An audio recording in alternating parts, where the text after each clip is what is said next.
வணக்கம். இந்நேரம் டெல்லியிலே நடைபெறுகிற பிரதமர் தலைமையிலான நிதி ஆயோக் கூட்டத்தில் பங்கெடுத்திருக்க வேண்டிய நான் ஒன்றிய பாஜக அரசோட மாற்றாந்தாய் மனப்பான்மை கொண்ட நிதிநிலை அறிக்கையால நீதி கேட்டு மக்கள் மன்றமான உங்க முன்னாடி பேச வேண்டிய கட்டாயத்துக்கு ஆளாக்கப்பட்டிருக்கேன். தமிழ்நாட்டில் நடைபெறும் உங்களுடைய திராவிட மாடல் அரசு கடந்த 3 ஆண்டு காலமா எத்தகைய முற்போக்கு மற்றும் தொலைநோக்கு திட்டங்களை செயல்படுத்திட்டு வருதுன்னு உங்க எல்லாருக்குமே நல்லா தெரியும். நம்ம அரசோட திட்டங்களின் பயன்கள் ஒவ்வொரு குடும்பத்துக்கும் ஒவ்வொரு குடிமகனுக்கும் நேரடியாக கிடைக்குது. அதனாலதான் திமுகவுக்கு வெற்றி மேல வெற்றி குவியுது. நாள்தோறும் திட்டங்கள், மக்கள் மனந்தோறும் மகிழ்ச்சி, இதுதான் நம்ம அரசோட எண்ணம். இப்படிப்பட்ட நம்மோட எண்ணங்களுக்கு இடையூறு ஏற்படுத்துகிற செயல்களை ஒன்றிய அரசு தொடர்ந்து செஞ்சுக்கிட்டு வருது.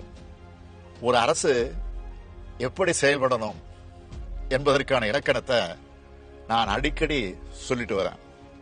ஒரு நல்ல அரசுன்றது வாக்களிச்ச மக்களுக்கு மட்டும் இல்ல, வாக்களிக்க மறந்த மக்களுக்கும் சேர்ந்து பாடுபடணும். இப்படிதான் தமிழ்நாடு அரசு பணியாற்றிட்டு இருக்கு. ஏன், மோடி தலைமையிலான பாஜக அரசு வர்றதுக்கு முன்னாடி இருந்த எல்லா ஒன்றிய அரசுகளும் கூட அப்படித்தான் இருந்தது. ஆனா இந்த பெருந்தன்மை ஒன்றிய பாஜக அரசு கிட்ட இல்ல. இவங்க மட்டும்தான் அரசியல் நோக்கத்தோட அரசு நடத்துறாங்க. அதுக்கு அடையாளம் தான் கடந்த 23ஆம் தேதி தாக்கல் செய்யப்பட்ட பட்ஜெட்.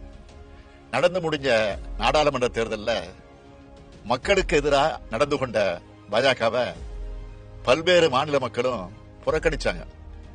அப்படி புறக்கணிச்ச மாநிலங்கள்ல அந்த மாநில மக்களை பழிவாங்குற பட்ஜெட்டா தான் ஒன்றிய நிதியமைச்சர் தாக்கல் செஞ்சிருக்க பட்ஜெட் அமைஞ்சிருக்கு.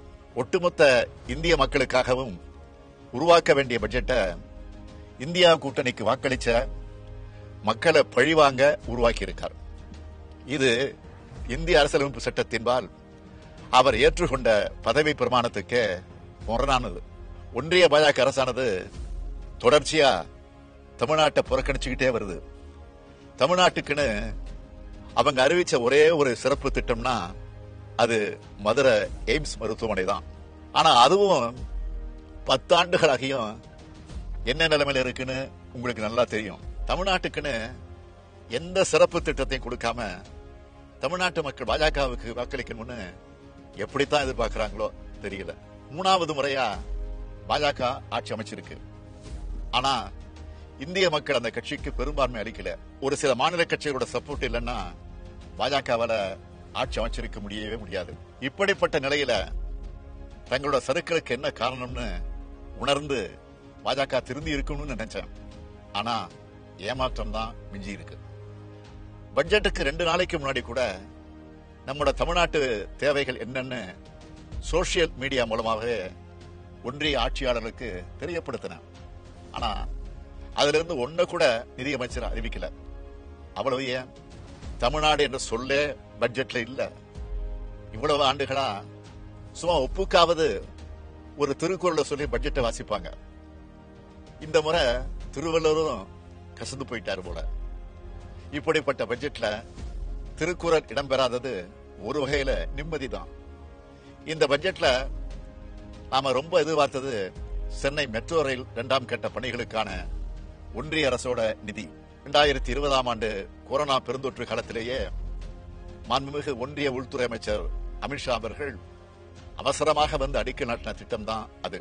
தமிழ்நாடு அரசும் ஒன்றிய அரசும் இணைஞ்சு 63,000 கோடி ரூபாய் செலவுல இந்த திட்டத்தை செயல்படுத்துவோம்னு 2021ஆம் ஆண்டு ஒன்றிய பட்ஜெட்ல அறிவிச்சாங்க. ஆனா இப்போ தமிழ்நாடு அரசு தான் இந்த திட்டப்பணிகளை முடுக்கிவிட்டு செயல்படுத்திட்டு இருக்குது. ஒன்றிய அரசோ தன்னுடைய பங்கா 1 ரூபாய் கூட விடுவிக்காம வேணும்னே 3 ஆண்டுகளா காலம் தாழ்த்திக்கிட்டு இருக்கு. கேட்டா இது மாநில அரசோட திட்டம்னு நாடாளுமன்றத்திலே பதில் சொல்றாங்க. அப்படின்னா ரயில்வே துறைய மாநில அரசுக்கு கொடுத்துடுவாங்களா?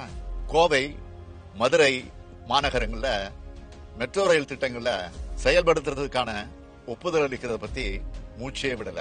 ஆனா கடந்த 3 ஆண்டுகள்ல இதே ஒன்றிய அரசு நம்ம நகரங்களை விட பல சின்ன நகரங்களுக்கான மெட்ரோ ரயில் திட்டங்களுக்கு ஒப்புதல் அளிச்சு நிதி உதவியும் வாரி வழங்கியிருக்கு. இது எந்த விதத்துல நியாயம்? கடந்த ஆண்டு 2 முறை புயல்கள் தாக்கி கடும் இயற்கை பேரிடர்களை தமிழ்நாடு சந்திச்சது. இதுக்கு நிவாரணமா 37,000 கோடி ரூபாய் கேட்டோம். ஆனா ஆண்டுதோறும் வழக்கமா வழங்கப்பட வேண்டிய 276 கோடி ரூபாய் நிதியை அளிச்சுட்டு ஏமாத்திட்டாங்க. சரி, இந்த பட்ஜெட்லயாவது வெள்ள நிவாரண அறிவிப்பு வெளியாகும்னு காத்திருந்தோம்.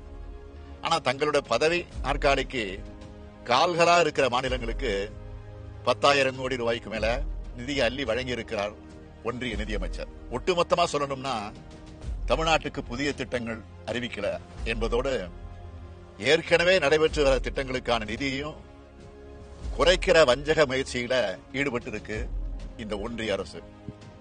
இது எல்லாத்தையும் விட கொடுமையான விஷயம் என்னன்னா, தமிழ்நாடு பள்ளிக்கல்வித்துறையை முடக்கிற வகையில 20 ஆண்டுகளுக்கு மேலாக செயல்படுத்தப்பட்டு வர அனைவருக்கும் கல்வி இயக்கம் திட்டத்தின் கீழ் வழக்கமா விடுவிக்கப்பட வேண்டிய நிதியை கூட நிறுத்தி வச்சிருக்காங்க. தேசிய கல்விக் கொள்கையை செயல்படுத்துவோம்னு கையெழுத்து போட்டாதான் நிதியை விடுவிப்போம்னு அடம் பிடிக்குது ஒன்றிய அரசு. மாணவ மாணவிகளோட கல்வி பாழாகுமே, அவங்களுக்கு கல்வி கற்பிக்கும் ஆசிரியர்களுக்கு ஊதியம் வழங்க முடியாத நிலை வருமேன்னு ஒரு துளி கவலை கூட இல்லாம தங்களோட கொள்கை திணிப்பையும் இந்திய திணிப்பை மட்டுமே முன்னிறுத்தக்கூடியதான் பாஜக அரசு இருக்கு. அடுத்து பட்ஜெட் உரையில இன்னொன்றையும் சொல்லியிருக்காங்க. மாநிலங்களால் விதிக்கப்படும் முத்திரைத்தார் கட்டணத்தை குறைப்போம்னு. மாநிலங்களை கடந்து ஆலோசிக்காமலேயே பட்ஜெட்ல அறிவிக்கிறார் ஒன்றிய நிதியமைச்சர். ஏற்கனவே ஜிஎஸ்டி வரி விதிப்பு முறையை கொண்டு வந்து மாநிலங்களோட வரி விதிப்பு உரிமையை எடுத்துக்கிட்டாங்க. நான் கேட்கறது என்னன்னா, ஜிஎஸ்டியால் தமிழ்நாட்டிற்கு ஏற்பட்டிருக்கக்கூடிய இழப்பை சரி கட்டுறதுக்கான 20,000 கோடி ரூபாய் இழப்பீட்டையே இன்னும் அளிக்காத இந்த ஒன்றிய அரசுக்கு மாநிலங்களோட வரி விதிப்பு முறையை மாற்றி அமைக்கிற அதிகாரத்தை யார் கொடுத்தது? கடந்த 10 ஆண்டுகளா வருமான வரி சலுகை இன்றி தவிச்சிட்டு இருக்க நடுத்தர குடும்பங்களுக்கு வெறும் 17,500 ரூபாய் சலுகையை மட்டும் வழங்கி அந்த சலுகையும் பெரும்பான்மையோருக்கு கிடைக்காம செஞ்சுட்டு பெரும் வரி சலுகை கொடுத்ததா மார்த்தட்டிக்குது இந்த ஒன்றிய அரசு.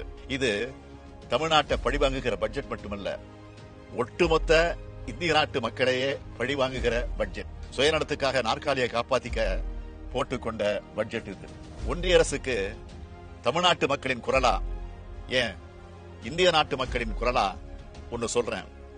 மேலும் மேலும் தவறு செய்றீங்க, மேலும் மேலும் தோல்விகளை சந்திப்பீங்க. இந்திய நாடாளுமன்றத்தோட இரு அவைகளும் கொந்தளிக்கிற மாதிரி இந்திய மக்களோட மனங்களும் கொந்தளிப்புல இருக்கு.